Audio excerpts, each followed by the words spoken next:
They're trying to cram this down our throat, these people that are not like us. You know what Americans want? It's pretty clear when they elected Trump. Trump got up there and he didn't say, hi, we're going to bring the workers of the world unite. You know, black, Hispanic, and white workers for populism. Let's unionize DoorDash. Trump went up there and said, they're bringing drugs, crime, they're rapists. You know, he said, I'm calling for a shutdown of Muslims coming into America. You know, we're going to say Merry Christmas. He was like this close to saying the N-word. You know, like, that's what Americans want. That's what this guy talks like us. He's our hero. He said, I'm your voice. Donald Trump almost said the N-word. He talks like us. He's our American hero. Remember all those things. As we listened to Nick Fuentes then talk about how America needs to be a lot more white. And again, this is a guy who pushes back and says that he's not a white nationalist, that he's not one of those people who's always dividing the country in many ways as possible. But again, he connects himself to Donald Trump, who many of his followers also believe he's not this white nationalist, he's not a huge racist.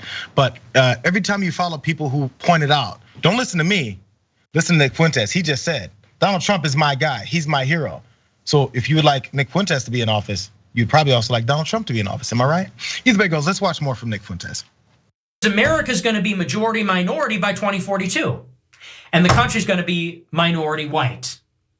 And that means America's gonna be a lot different than it is now. It's gonna look a lot more like Los Angeles and Miami, and it's gonna look a lot more like New York. And you're telling me that even though America is going to dramatically change in that period of time because the people will have changed and the different people will create a different country, it's still going to be America? How's that? As long as they're citizens, as long as they're speaking English when they buy their Netflix subscription? That's too inclusive. That's too inclusive. We're not for inclusivity. We've had enough inclusivity. I'm just trying to figure out why Joe Biden hasn't united the country yet.